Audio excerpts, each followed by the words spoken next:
Secteur 50, une décharge à la périphérie de la ville. Tout le monde fouillait maintenant dans les décharges pour trouver des choses et les échanger contre de la nourriture. On rencontrait souvent des golems dans les décharges qui, en échange des déchets de la décharge, donnèrent de la nourriture en fonction de la quantité. Personne ne savait d'où venait ce golem ni qui était son propriétaire. Mais il n'a pas tout pris d'affilée. Le golem n'a pas tout pris à la suite, et ce qu'il a pris hier ne l'intéresse pas aujourd'hui. Un étranger observait le golem et surveillait de près son comportement. C'était Ray, l'un des vagabonds qui se procurait de la nourriture pour lui-même et pour les orphelins qu'il avait recueillis. Juste devant le golem, Ray a sauté et a proposé d'échanger des choses contre de la nourriture. Le sac contenait les mêmes objets qui traînaient dans la décharge. Mais il y avait encore quelque chose dedans. Le golem lui prit toutes ses affaires et en retour remplit tout le sac de nourriture. Les autres enfants étaient perplexes quant à la façon dont cet étranger avait réussi à donner au golem autant de choses et à recevoir de la nourriture en retour. Ray était également connu sous le nom de fantôme de la 17e rue. La nourriture qu'ils ont reçue devrait suffire pour 3 jours. Du moins, c'est ce que pensait Ray. Ray a remarqué que 7 personnes le suivaient depuis la décharge, et il n'a pas prêté attention au fait qu'il les avait vus. Il a dit à haute voix à ses poursuivants de ne pas se cacher car il pouvait les voir. La foule s'est présentée, même si elle espérait ne pas être remarquée. C'était Ron, le vieil ennemi de Ray, et leur rencontre était attendue. Ron était déterminé et voulait mettre la main sur le sac de ravitaillement le plus rapidement possible. Il suffit de poser le sac et personne ne toucherait Ray, mais Ray ne le pensait pas.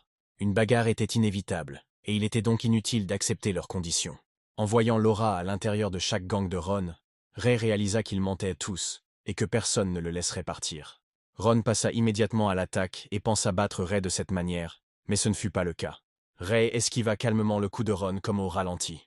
Mais avec un contre-coup, il a fait tomber Ron au sol et l'a immobilisé avec force. Les camarades de Ron ne pardonnèrent pas un tel acte et se précipitèrent également à l'attaque. Cela ne les a pas aidés non plus, et toutes leurs attaques ont été vaines. Ray les a traités avec des contre-attaques aussi rapidement qu'il l'a fait avec Ron. Tous les attaquants du gang ont été attaqués par des contre-attaques et ont été vaincus. Le reste de la foule n'avait plus aucune envie d'attaquer Ray. Ils ont été choqués par les attaques contre leurs camarades et ne voulaient plus se battre. Ray n'avait subi aucune blessure et se sentait bien par rapport à ses camarades. Peu importe le nombre de personnes que Ron amenait avec lui, le résultat de la bataille était le même, et Ray en sortait toujours victorieux. Ray s'approchait de Ron pour lui casser les jambes, comme il l'avait promis la dernière fois. Après tout, il avait prévenu que la prochaine fois, il ferait en sorte qu'il ne puisse plus marcher. Ron a pointé son couteau sur Ray, mais cela n'a pas arrêté Ray. Ray a été qualifié de monstre, et il y avait une raison à cela. Il est apparu il y a environ 10 ans. Le problème était que Ray ne ressentait aucune émotion, ni lorsqu'il était blessé, ni lorsqu'il perdait quelqu'un qu'il connaissait. C'était comme une malédiction sur lui, et il ne pouvait pas ressentir ce que les gens appelaient des émotions. C'est probablement pour cela qu'il était considéré comme un monstre ou, comme on l'appelait plus communément, le fantôme de la 17e rue. Il ne ressentait pas d'émotions, mais il pouvait facilement les lire sur le visage des autres. Malheureusement, les gens utilisaient aussi des armes lors des bagarres, ce qui était contraire à la loi de la rue. Ron ne faisait pas exception et apportait une lame avec lui au combat. Ray avait également une particularité, il pouvait voir les couleurs du mana et de la magie chez les gens, mais les autres ne le pouvaient pas. Chaque personne avait un récipient, et sa couleur changeait en fonction de l'émotion. Mais en plus des émotions, Ray voyait beaucoup d'autres couleurs, mais ne comprenait pas ce qu'elles signifiaient. Dans le vaisseau de Ron, Ray vit un mana noir de peur, et par conséquent, l'issue du combat lui devint immédiatement claire. Cela n'a pas arrêté Ray, car il n'avait jamais rien vécu de tel. Ron méritait d'être puni pour ses actes, et l'expulsion n'était pas une option. Pendant ce temps, Ray retourna à la tente sous le pont. Là, les enfants des souterrains avec leur chef pâle l'attendaient. Les enfants ont immédiatement encerclé Ray et se sont accrochés à lui. Chaque soir, ils se réunissaient et partagèrent la nourriture qu'ils avaient réussi à trouver pendant la journée. Mais leurs provisions étaient maigres et à peine suffisantes pour être réparties entre 7 enfants. C'est pourquoi Ray les aidait toujours et leur donnait la nourriture qu'ils réussissaient à obtenir du golem. Le problème était que Ray voyait du mana dans les objets, et c'était précisément ces objets qu'il donnait au golem. Pale commença à diviser la nourriture, mais Ray ne le vit plus, il sortit. Personne n'a poussé, et tout le monde a commencé à recevoir la nourriture que Ray avait obtenue pour eux par ordre d'ancienneté. Ray s'assit sous le pont et réfléchit, car peu importe ses efforts, il ne parviendrait jamais à obtenir assez de nourriture pour tout le monde. L'idée est venue d'aller dans un entrepôt à proximité, mais c'était dangereux d'y aller, car il y avait des membres armés du gang d'Hector. Mais le devoir l'obligeait à soutenir ce groupe d'enfants à tout prix. Il y a 1 an, ils l'ont trouvé dans la neige, émacié, et l'ont amené dans leur tente. Ils ont pris soin de lui jusqu'à sa guérison, et il leur doit la vie. Il devait à tout prix les rembourser en nature. Ses pensées furent interrompues par Pale, qui voulait également lui donner une partie de sa nourriture, mais Ray refusa. Tout allait bien pour Ray, il pensait juste à l'avenir. Mais l'estomac de Ray gargouillait de faim, et Pale cassa une part de la barre et la tendit à Ray. Il a commencé à pleuvoir noir dehors, et selon les rumeurs, la pluie était le résultat d'un excès de magie. Tous les magiciens vivaient dans les secteurs du décompte initial. Les golems ont été créés par quelqu'un et pour quelque chose. Ou peut-être n'étaient-ils que des machines. Il est fort probable que le golem ait été créé par des magiciens, et qu'il se soit déplacé avec leur aide. Ray était d'accord avec Pale, car le golem attirait vraiment le mana vers lui et le transformait en fumée noire. Cela signifie que la pluie noire et le gaz noir étaient en quelque sorte liés l'un à l'autre. Ray a dit à Pale qu'il serait bientôt de retour, et qu'il allait maintenant faire une promenade. Malgré la pluie noire, Ray a décidé de visiter l'entrepôt et de voir quelle nourriture s'y trouvait. Pale est resté avec les enfants et a surveillé le niveau d'eau de la rivière. Personne ne sortait sous la pluie, tout le monde pensait que la pluie pouvait rendre une personne malade. Ray se dirigea vers la 18e rue, où se trouvait l'entrepôt d'Hector. Pendant la pluie, les gardes de l'entrepôt jouaient généralement à des jeux de hasard, et il n'était pas difficile d'entrer dans l'entrepôt. Il y avait de nombreux caillots de mana dans l'air, mais Ray a appris à attirer ceux dont il avait besoin et à les mélanger. Avec l'aide de la magie, il a pu créer du feu et le contrôler. Après avoir créé une flamme pour lui-même, Ray a regardé dans les boîtes de l'entrepôt à la recherche de nourriture. Alors qu'il examinait une autre boîte, quelque chose de pointu vola vers lui. Comme prévu, il a été découvert par la sécurité et était désormais en danger. 3 personnes se trouvaient dans la même pièce que lui et ont vu son emplacement dans l'obscurité. Tout cela se trouvait dans leurs lunettes de vision nocturne, que Ray ne pouvait pas se permettre. Les 3 couteaux des gardes volaient vers Ray, mais il s'en fichait. Il a calmement esquivé l'attaque, ce qui n'a fait que surprendre les assaillants. Non seulement il a esquivé, mais il a également attaqué l'un des assaillants et l'a achevé. Les autres ne comprenaient pas comment il les voyait et en même temps parvenaient à les attaquer.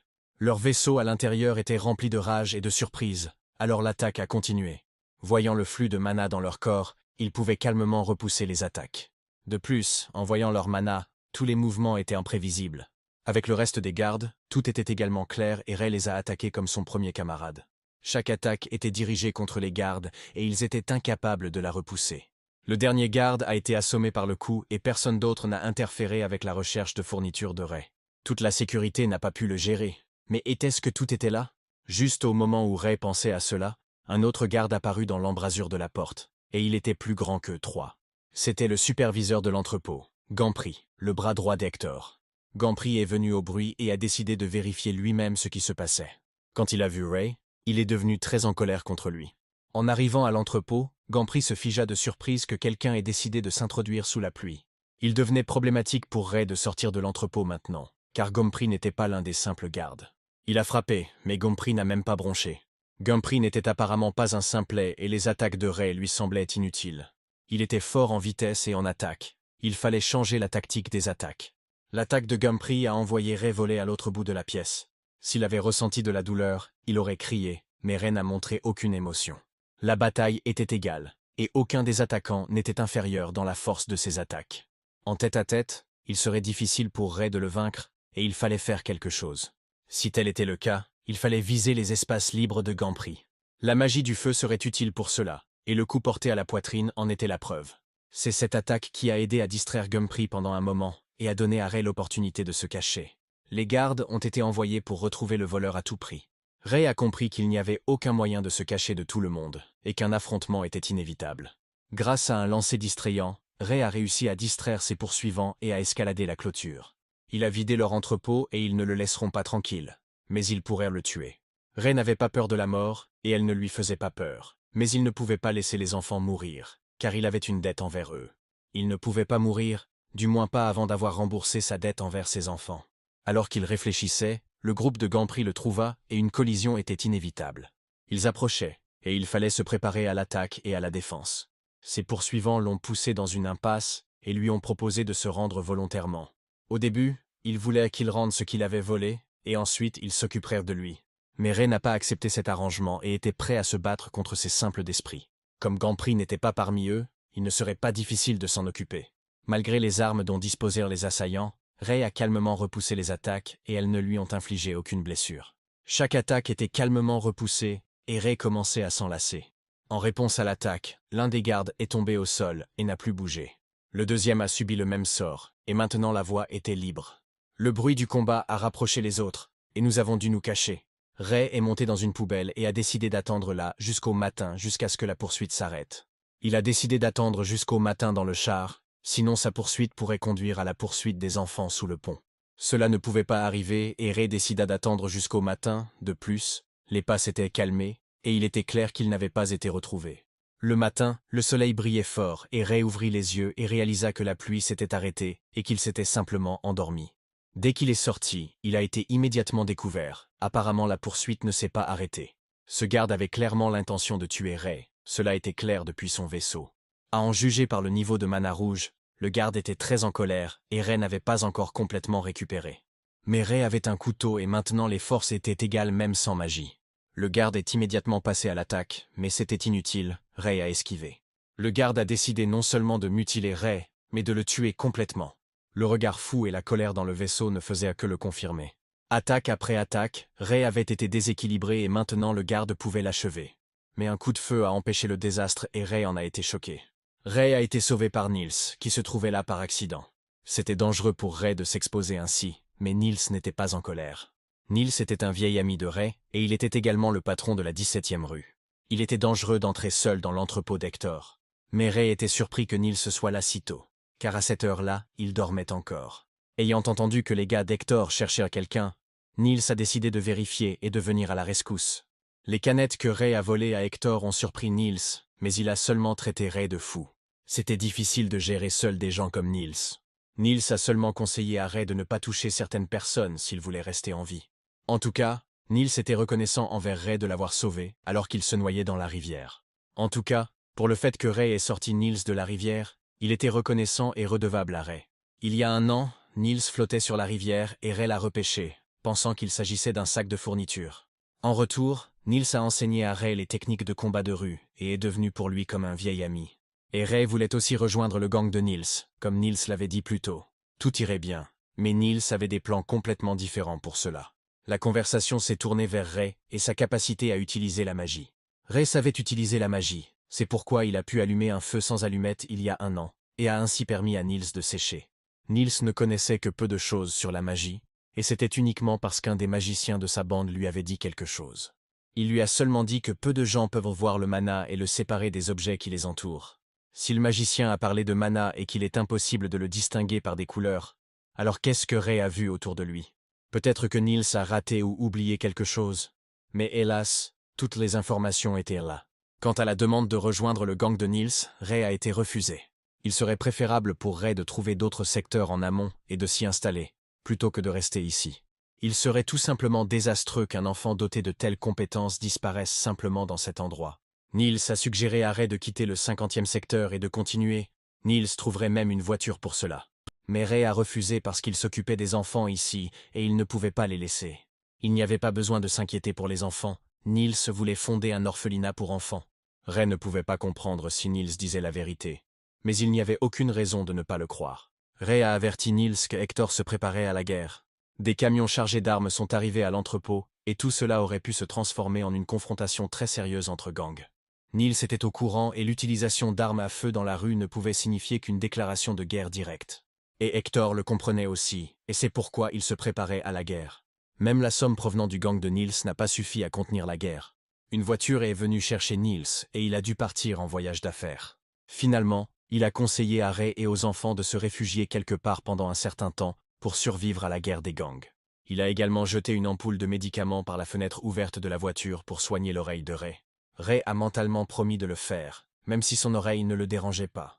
Pendant ce temps, sur la place centrale de la 17e rue, Ray s'approcha de la vieille femme aveugle et vit à côté d'elle l'un des enfants qui vivait dans une tente sous le pont. Ray n'est pas revenu à la tente hier et les enfants s'en inquiétaient. Mais en voyant Ray vivant, l'enfant s'est calmé. L'enfant pleurait parce que Ray avait été battu, ce à quoi il répondait qu'il était tombé. Après avoir donné la nourriture en conserve à l'enfant, Ray a dit qu'il viendrait bientôt. Ray a demandé de quoi Viola avait parlé avec Joséphine, et elle a répondu qu'elle avait parlé de l'arc-en-ciel. Ray a demandé de ne pas parler de l'arc-en-ciel aux enfants, sinon ils ne s'habitueraient pas à la vie dans la rue. Les enfants avaient un besoin de réalité autour d'eux, pas de fantasmes et de contes de fées sur des arcs-en-ciel. Mais il y avait du mana violet autour de Viola, et Ray n'avait jamais vu personne d'autre avec ça.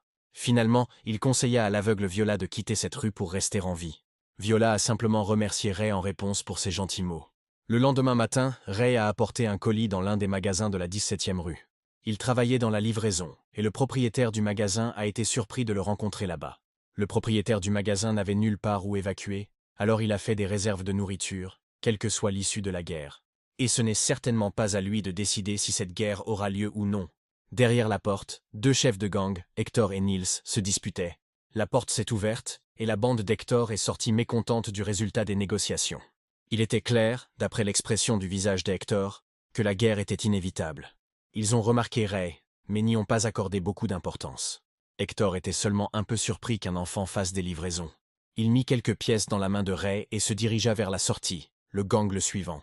Parmi eux se trouvait Gumpri, que Ray a rencontré dans l'entrepôt. Mais, assez étrangement, il passa à côté, bien qu'il ait remarqué l'oreille de Ray, mais n'y est apparemment pas attaché d'importance. Apparemment, il avait d'autres choses à faire et n'a donc pas prêté attention à Ray. Hector monta dans la voiture et le gang partit dans une direction inconnue. Le propriétaire du magasin et Ray sont entrés dans la chambre de Nils et l'ont trouvé épuisé. Les négociations échouèrent, et la guerre était désormais inévitable. Les conditions proposées par Hector étaient inacceptables pour Nils et il refusa. Le propriétaire du magasin n'a pas blâmé Nils, et l'ouverture du magasin a dû être reportée. On a dit à Ray de ne pas quitter sa cachette jusqu'à la fin de la guerre. Si la guerre éclate, il ne sera plus possible de simplement marcher dans la rue. De plus, il fallait trouver davantage de nourriture pour les enfants pendant la guerre. Une voiture a dépassé Ray à toute vitesse, mais elle ne venait clairement pas de ce secteur. Il décida de la suivre et de voir qui arrivait sur elle et à qui. Il fallait comprendre quel genre de personne il était et pourquoi il apparaissait ici maintenant. La voiture s'est arrêtée près de l'entrepôt d'Hector, et un homme avec un monocle et une canne à la main en est sorti. À en juger par son apparence, il s'agissait d'un magicien d'autre secteur. Il valait la peine d'avertir Nils. Apparemment, Hector l'a appelé pour s'occuper du gang de Nils. Mais il y avait beaucoup de mana noir autour de cet homme, et ils étaient tous en lui. Il y avait aussi des anneaux autour du vaisseau, et il fallait comprendre ce que c'était, et le plus rapidement possible. Il est fort probable que les anneaux limitaient à son mana, mais cet homme était dangereux. Nils avait des problèmes de ravitaillement et d'armes. Apparemment quelqu'un voulait que le gang perde à l'avance. L'un des membres du gang a été appelé par Ray. Il ne s'attendait pas à rencontrer Ray ici, et lui a demandé pourquoi il était venu ici, et comment il était entré sur le territoire. Peu importe comment il était entré, le plus important était de retrouver Nils. Mais Nils est parti pour une courte période, et ne sera pas là de sitôt. Il était impossible de parler de mana à cet homme, et il a simplement fait comprendre à Nils qu'il devait se méfier de l'homme au monocle. Ray se dirigea vers la tente où les enfants dormaient tranquillement. Pale s'assit dehors et discuta avec Ray de la guerre à venir. La guerre aurait pu se terminer en une semaine ou en un an. Mais la victoire d'Hector ne pouvait être tolérée, sinon tous les enfants auraient été vendus comme esclaves. Ils entendirent des bruits étranges, mais cela ne s'était jamais produit auparavant. Quelque chose n'allait pas, et il fallait vérifier ce qui se passait dans la rue. Après tout, Nils et sa bande auront probablement besoin d'aide. Dans la rue, le gang de Nils a combattu un golem, qui avait apparemment été invoqué par l'homme au monocle. Même les tirs de mitrailleuse n'ont apporté aucun succès, et le golem s'en fichait. Mais l'attaque du golem a détruit tous les êtres vivants sur son passage. Apparemment sa tâche était de tuer tous ceux qui étaient contre l'homme au monocle, et Hector. Le golem n'a épargné personne et les membres du gang ont rapidement commencé à se sentir impuissants face au golem. Le golem a non seulement attaqué le gang avec de la magie, mais a également détruit physiquement leur corps. Hector se tenait à côté du magicien et regardait avec lui le golem détruire tout sur son passage. Le magicien n'était pas content de l'odeur des bidonvilles et il a rapidement décidé de s'occuper de cet endroit. Il a donné l'ordre au golem de nettoyer toute la rue. Ray était sur le point de voir ce qui se passait, mais Pale l'a arrêté. Paul voulait partir avec Ray, mais il lui a dit de rester ici avec les enfants. Un enfant est sorti de la tente au bruit et a demandé pourquoi les deux n'étaient pas encore endormis.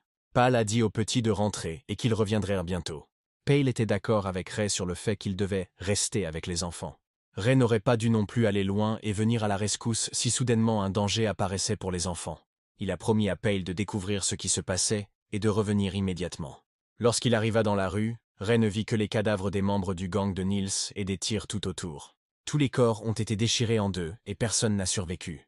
Ayant trouvé celui avec qui Ray avait récemment parlé, il apprit que le golem était responsable de tout.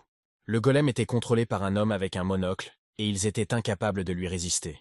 Ray était en retard, et maintenant il n'y avait plus que des cadavres autour. Et plus il avançait dans la rue, plus il y avait de cadavres sur son chemin. À ce rythme-là, il ne restera plus rien du groupe de Niels. Pendant ce temps, le golem atteignit la tente sous le pont et tua tous les enfants. Pâle était assis et serrait dans ses bras la plus jeune des enfants, Joséphine.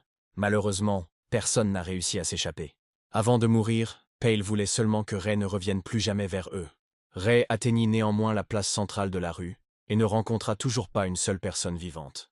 Et puis Ray était en retard et les membres du gang gisaient également morts partout dans la rue.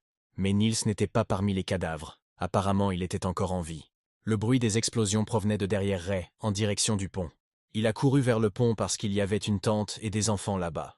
Et puis Ray s'est rendu compte qu'il était trop tard et que tous les enfants avaient été tués par cet étrange golem. Il voulait attaquer le golem d'en haut, mais il le rejeta sur le côté. Mais cela n'a pas arrêté Ray et il a continué l'attaque. Mais les attaques normales n'étaient d'aucune utilité à Ray. Ray espérait que tout irait bien pour les enfants, mais il avait tort. Tous ses camarades étaient morts et il n'a jamais pu les remercier. Pale ne voulait pas que Ray revienne et combatte ce golem. Tous les enfants ont été tués dans la tente, et Pal et Joséphine gisaient au milieu. Les filles et les garçons ont tous été tués par ce vil golem. Et encore une fois, le bruit que Ray a entendu pendant le combat a été entendu. Apparemment, il a tué les enfants et le gang. Son mana noir était une arme terrible, et Ray n'avait rien pour le combattre. Puisque ce golem avait tué tous ses camarades, les gens de Niels et tous les gens dans la rue, il fallait l'achever. Mais soudain, le golem est tombé près de Ray, et la raison de tout était la voiture que Niels conduisait. Niels a fait tomber le golem d'un coup de voiture, le rendant incapable d'utiliser la magie. Sortant de la voiture, Niels s'est immédiatement précipité vers Ray pour s'assurer qu'il était vivant. Ray allait bien. Il ne s'était même pas cassé d'os, mais d'autres l'étaient. Ray fit un signe de tête vers la tente, et Niels réalisa qu'il n'y avait plus d'enfants. Il a demandé pardon à Ray de ne pas être arrivé à temps et les enfants sont morts à cause de lui. La raison était aussi Ray, il n'aurait pas dû laisser les enfants et s'éloigner de la tente. Quant aux membres du gang, ils étaient tous morts. Tout le problème était cet Hector, qui a fait appel à un magicien d'un autre secteur, pendant que Niels allait retourner dans la rue et retrouver les vivants. Mais avant qu'il puisse dire cela, le golem lui tira dessus. Niels sentit seulement comment la force commençait à disparaître de son corps. Niels est tombé sur Ray, et il n'était plus un locataire de ce monde. Les souvenirs de Niels traversèrent l'esprit de Ray comme le moment avant qu'il ne perde son ami. Le cœur de Niels ne battait plus, c'était fini. Il ne restait plus que le golem et Ray dans la rue, et un seul était destiné à rester en vie. Ray n'arrivait pas à croire que Niels, les enfants et tous ceux qu'il connaissait étaient morts, comme dans une sorte de rêve. Le golem était sur le point d'attaquer Ray, mais Ray a également décidé de riposter pour la dernière fois de sa vie. Deux manas se sont battus dans la même rue, et le mana de Ray était plus fort. Apparemment, les événements de la dernière heure lui ont donné un regain de force. Mana Raya était plus forte que jamais, et la colère ne pouvait que l'aider. L'attaque du golem était désormais retenue par le mana de Ray, et désormais seul le destin déciderait qui gagnerait. D'un coup de mana, Ray fit voler le golem en éclats, et il ne put plus rien faire à personne. Il ne l'a pas simplement détruit, il l'a entièrement brûlé, de sorte qu'il ne reste que quelques fragments du golem. Le golem était terminé, mais il était impossible de ramener ceux qui l'avaient tué. Ray est retourné dans le corps de Niels, et lui a demandé de se réveiller et de ne pas mourir. Mais la force de Niels le quittait, et il ne regrettait pas ce qu'il avait fait tout au long de sa vie. Après tout, il a fait tout ce qu'un charognard comme lui pouvait faire. Mais s'il l'avait fait plus tôt, tout aurait pu être différent, il n'y avait pas de réponse à sa question. À l'âge de Ray, Niels a commencé à améliorer la vie. Ray voulait apporter des médicaments pour Niels, mais il lui a dit de quitter cet endroit le plus loin possible. Il considérera toujours Ray comme un petit frère, même si cela n'a pas duré longtemps. Finalement, Niels a remis les clés de la voiture et de la place de parking. La rage et le désespoir quant à la marche à suivre éclatent à l'intérieur de Ray. Il n'était pas tout à fait clair quoi faire ensuite, mais pour la première fois, Ray ressentait un vide en lui-même. En se réveillant le lendemain, Ray était hanté par les événements de la soirée précédente, et tout était encore devant ses yeux. Mais il réalisa que le pouvoir des émotions lui donnait plus de mana pour attaquer. Il a dû partir pour se venger, laissant derrière lui 7 cadavres de ses proches camarades et de son frère aîné. Peu importait que Ray puisse se venger ou non, mais il devait rembourser celui qui avait tué ses proches. Pendant ce temps, sur la place centrale, les cadavres de la bataille d'hier étaient enlevés des rues, et les hommes d'Hector surveillaient tout. Le groupe d'Hector a gagné, et maintenant le peuple aura plus de difficultés. Hector se tenait debout et discutait avec son subordonné, se réjouissant de sa victoire. Pendant que Ray regardait Hector, quelqu'un l'a appelé par derrière. Gampri se tenait derrière, mais il n'était pas venu pour tuer Rayal, il était venu pour parler. Ray a attaqué Gampri, mais il lui a conseillé de se calmer et de parler.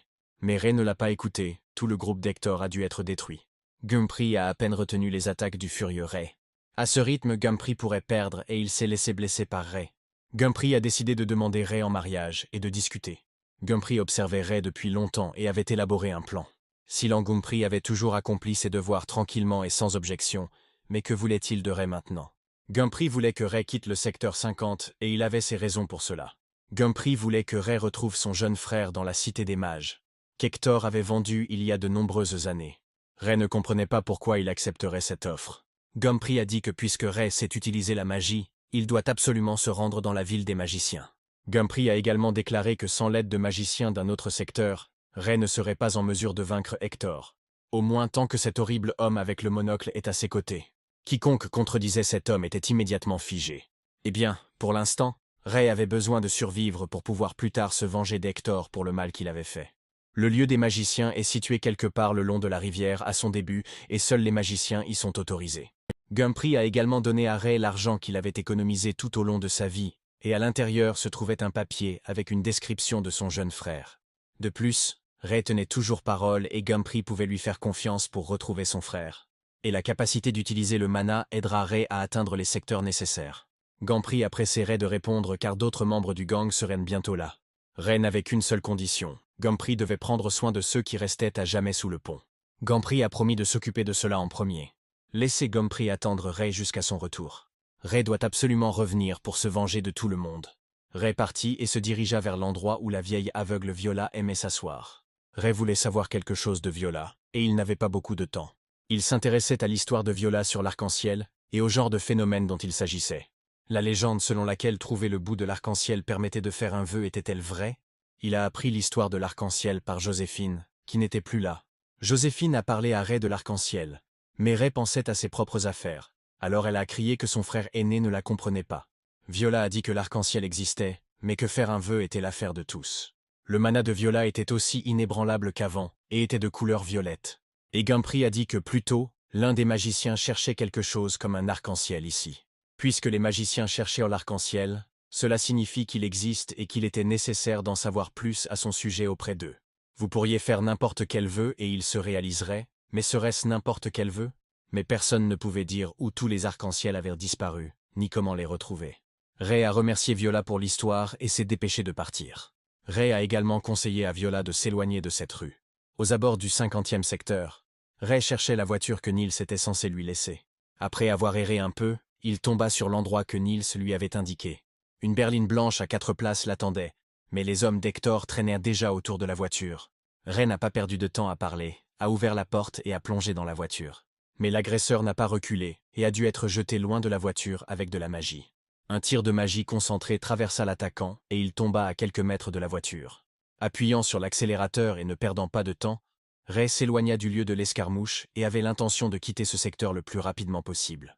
Chevauchant vers le coucher du soleil, Ray a laissé le secteur 50 derrière lui et s'est précipité sur le chemin de la vengeance. Après s'être arrêté pour la nuit, il a décidé de vérifier le coffre de la voiture. La voiture était pleine de provisions et il atteindrait facilement le secteur suivant malgré la distance de 3 jours. Ray a également commencé à réfléchir à la manière dont il pourrait utiliser d'autres magies dont les couleurs devaient être mélangées. Certains manas étaient plus difficiles à contrôler.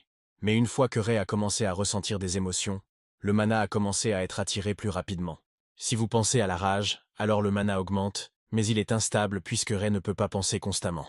Le mana s'échappe dès que la concentration disparaît, vous devez essayer de mélanger les couleurs. Mais certains manas ne pouvaient pas se mélanger et les manas se mangeaient entre eux. De plus, combiner les couleurs demandait beaucoup d'efforts, y compris un effort moral. Il était impossible de s'arrêter et cela valait la peine d'essayer de continuer à combiner davantage. Ray continue de combiner les couleurs à chaque arrêt de nuit. Il réussit à apprivoiser un peu le mana de l'air et du feu et décida de s'arrêter là pour le moment. La tâche principale n'était pas de combiner le mana, mais de le préserver à l'intérieur du vaisseau. Il voulait également envelopper le récipient avec des anneaux, tout comme l'homme au monocle.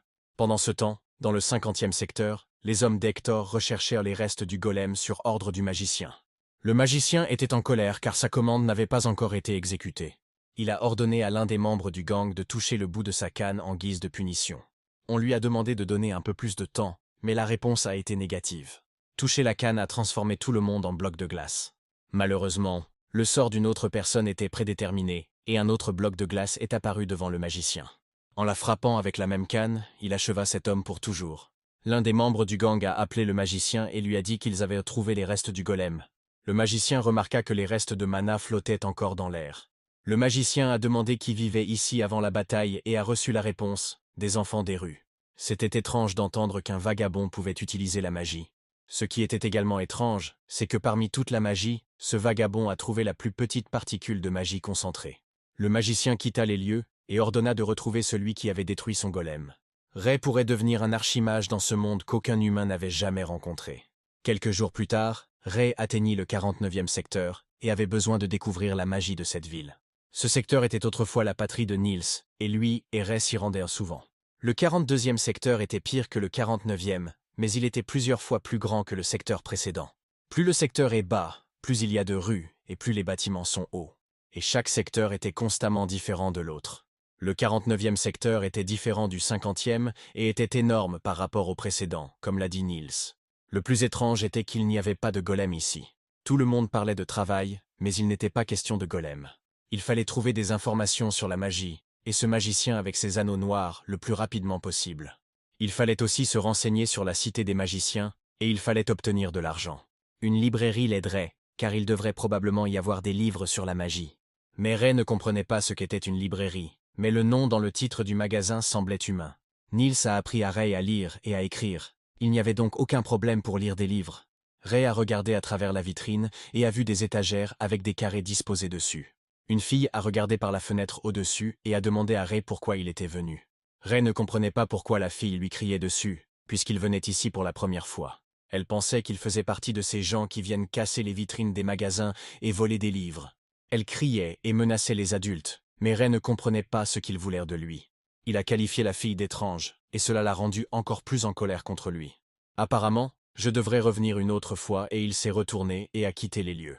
Alors que Ray se dirigeait vers sa voiture, il remarqua que plusieurs hommes le suivaient. Après avoir parcouru tant de rues, il n'avait toujours rien appris sur la magie. Demain, nous devrons inspecter d'autres zones, mais pour l'instant, cela valait la peine de s'occuper des poursuivants. Il les attendait, car il pouvait désormais obtenir des informations de leur part. Les poursuivants ont discuté d'un plan d'action pour assommer l'étranger et prendre la nourriture dans le coffre. Mais avant qu'ils ne puissent terminer leur plan, Ray les a attaqués. Attaque après attaque s'abattit sur les poursuivants et bientôt ils furent tous battus par Ray. Toutes les tentatives pour repousser les attaques ont été vaines. Malgré la présence d'armes parmi certains de ses poursuivants, Ray les a tous calmement affrontés.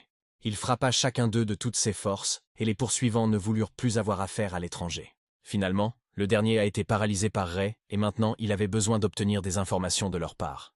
Il s'intéressait aux informations sur le nombre de rues contrôlées par ses enfants. Il ne voulait pas perdre de temps et les a menacés de répondre immédiatement.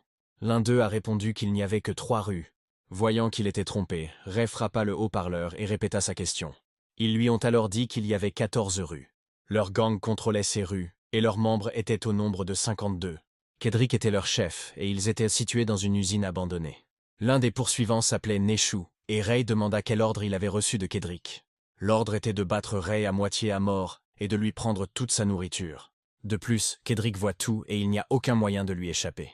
À ce moment-là, le 4e des poursuivants décida d'attaquer Ray par derrière, et le manqua.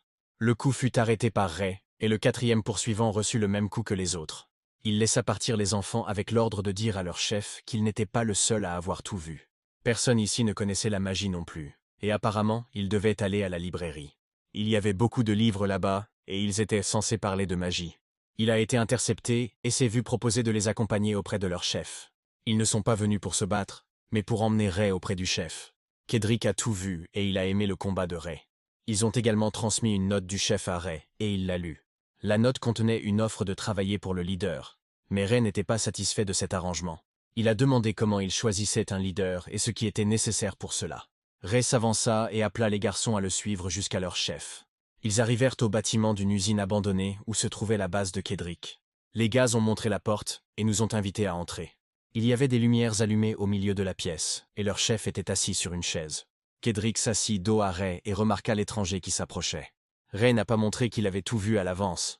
Le leader s'est présenté comme étant Kedrick et Ray a répondu par son nom. Au doigt de Kedrick se trouvait une bague avec une étrange lueur. Le chef a montré la 2e chaise et a proposé de lui parler en tant qu'invité. Ray s'assit sur une chaise, et les serviteurs de Kedrick formèrent un demi-cercle derrière lui. Ray a évalué Kedrick et a été impressionné par le fait qu'il avait réellement un leader devant lui. Kedrick a commencé à demander à Ray d'où il venait et ce qui l'avait amené ici. Ray a répondu en disant simplement qu'il était du 50e secteur. Tout le monde a commencé à parler de Ray, car personne ne pouvait les atteindre d'aussi loin. Mais Kedrick arrêta tout ce bruit et voulut continuer la conversation. Si Ray venait vraiment du 50e secteur, alors il n'y avait aucun obstacle pour qu'il rejoigne le gang. Kedrick a également déclaré que son gang rejoindrait bientôt l'organisation. L'organisation s'appelait les Mercenaires Rouges et était située dans le 45e secteur. Pour y adhérer, il fallait réunir une bande de 66 personnes. L'offre était tentante, mais Ray a été obligé de la refuser. Il ne pouvait pas obéir à quelqu'un qui était plus faible que lui. Tout le monde autour commença à s'agiter et ne pouvait croire à une telle impudence de la part d'un étranger à leur chef. Kedrick ne pouvait pas croire qu'on le comparait à un faible. Comment pouvait-on comprendre cela? Personne ne pouvait croire que Kedrick lui-même était plus faible que Ray. Dans son secteur, les dirigeants étaient choisis en fonction de leur force, et non des paroles creuses de Kedrick.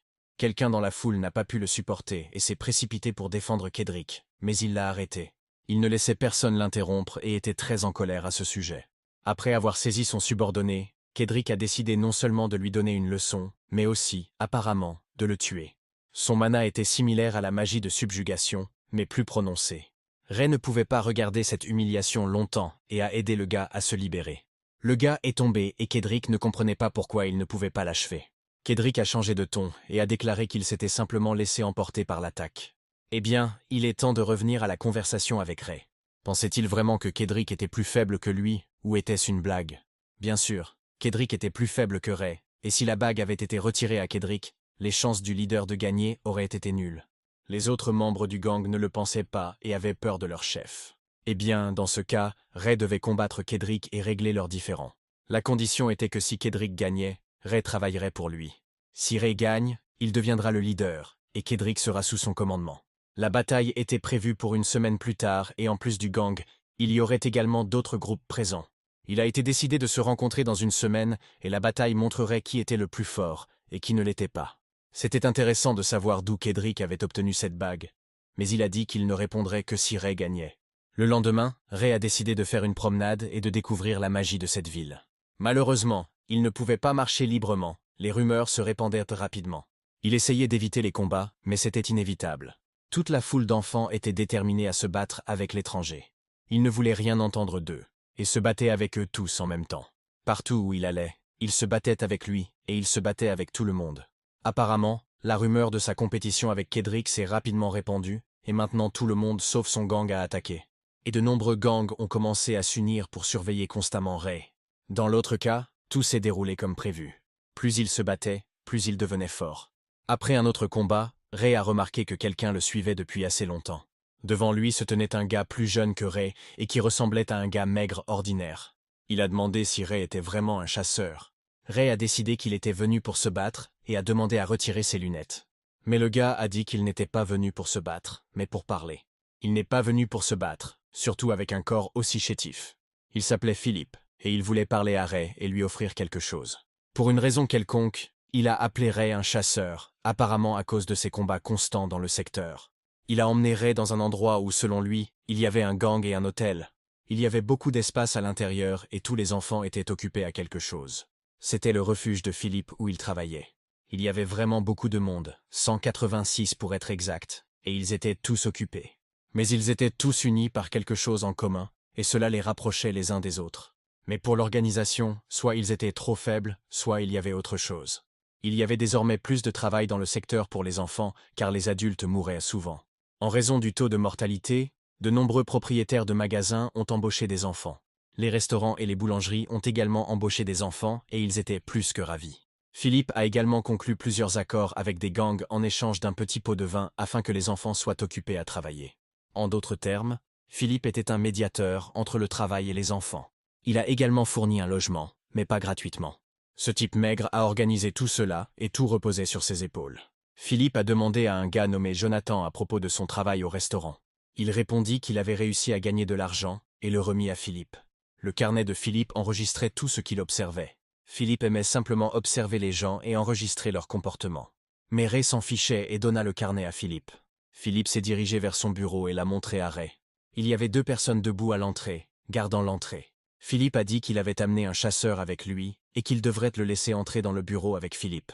À l'intérieur, tout était meublé modestement mais de manière acceptable. Philippe a suggéré à Ray de s'asseoir et de parler de la proposition. L'argent n'était pas un problème pour Philippe, mais le respect devait être gagné et l'argent ne pouvait pas l'acheter.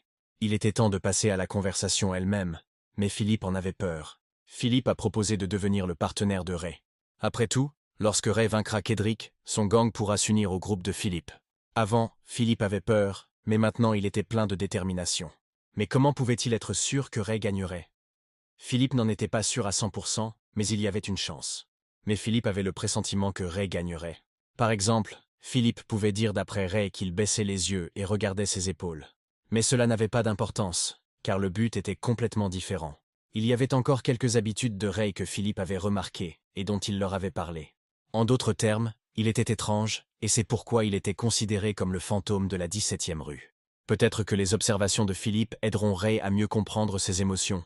Kedrick, à son tour, réagissait émotionnellement à ses adversaires, tandis que Ray, au contraire, regardait attentivement. Ray était d'accord sur le partenaire, mais Philippe devait régler le reste. Philippe n'en était que ravi et voulait en profiter.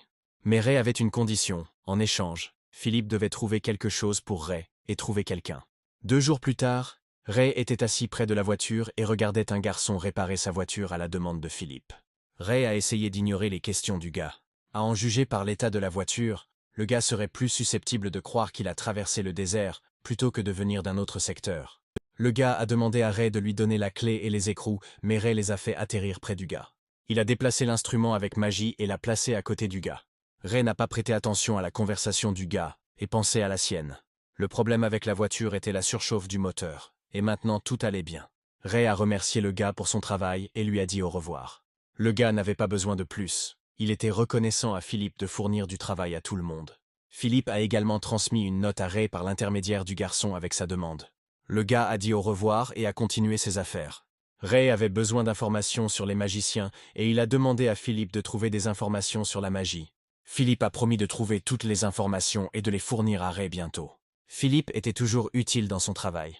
Ray ne s'attendait pas à recevoir autant d'informations si tôt, ce dont il était reconnaissant envers Philippe. Il y avait plusieurs personnes sur la liste avec des entrées suspectes de Philippe. Chaque personne devait être vérifiée pour garantir la véracité des observations de Philippe. Ray a immédiatement coupé les gens les uns après les autres, et une seule personne est restée pour l'inspection. Cet homme a utilisé la magie du vent pour écarter un tuyau en passant devant un chantier de construction. C'est-à-dire qu'il s'est protégé grâce à la magie du vent et a évité un accident. L'homme était probablement un magicien ou autre chose.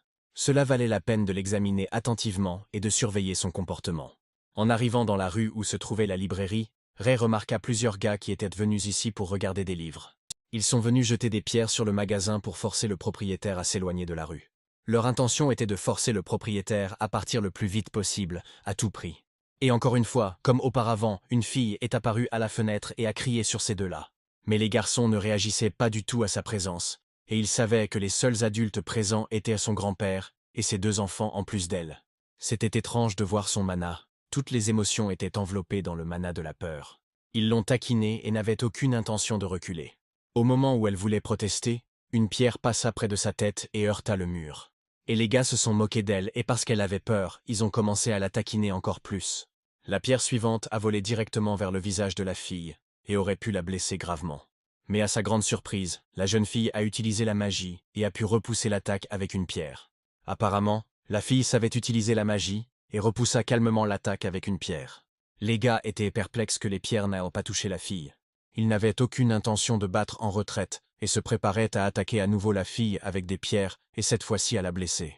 Une autre attaque s'est poursuivie et des pierres ont volé dans les fenêtres du 2e étage où se trouvait la maison.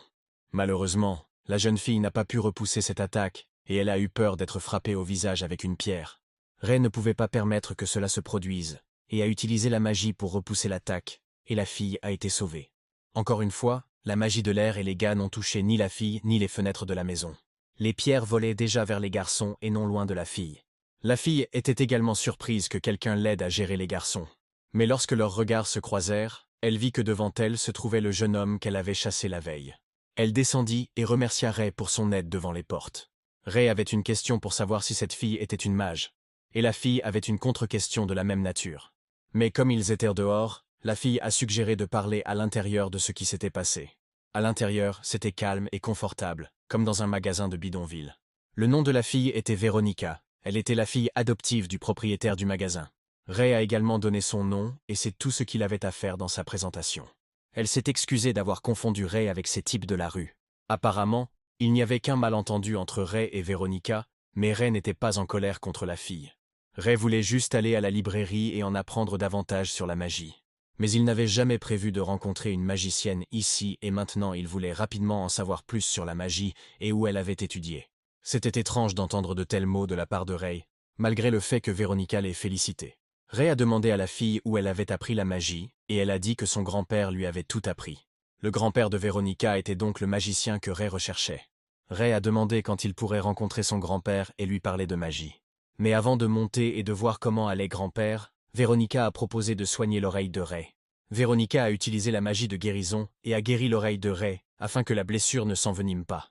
Quand tout fut terminé, Veronica allait rendre visite à son grand-père, mais Ray la retarda.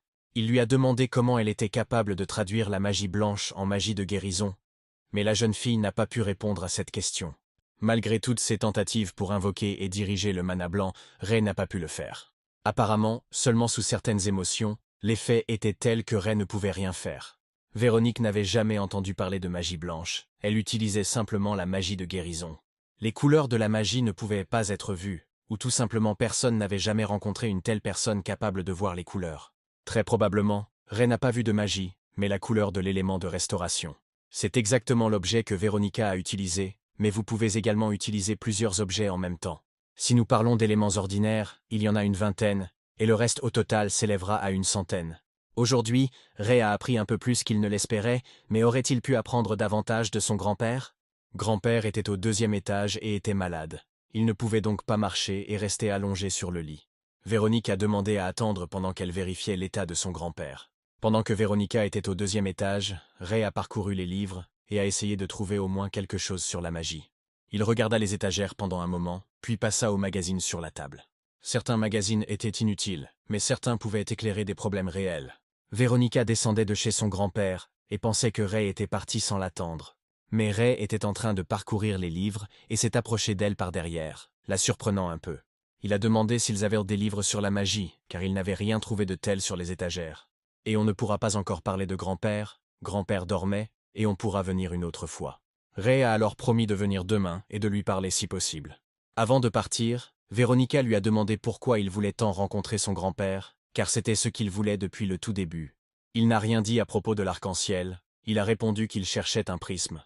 Quelque temps plus tard, Ray était assis dans un restaurant en train de dîner, lisant les notes de Philippe. Il ne restait plus qu'une personne, et elle se trouvait sur la 31e rue, en face du restaurant où Ray était assis à ce moment-là. L'information, à en juger par l'enregistrement de Philippe, provenait d'un certain Johnny, qui travaillait dans cet établissement. Ce même garçon est apparu à côté de Ray et a placé la nourriture aux frais de la maison devant Ray. Ray a demandé à l'homme si tout était conforme à la note et a reçu une réponse affirmative. Pendant toute la période d'observation, l'homme n'a pas violé sa routine et il a été possible de vérifier l'horloge à côté de lui. Johnny a été appelé et il est rapidement parti, mais s'il avait besoin de quelque chose, il s'adresserait à Ray. Il était 6 heures du soir et il restait encore du temps avant que l'homme n'apparaisse. Ray décida de prendre une collation et d'observer l'homme. Vers 7 heures du soir, l'homme est apparu et Ray était maintenant prêt à le suivre. L'homme avait la même bague que Kedrick. Apparemment il était aussi un magicien, ou la bague lui donnait simplement de la force.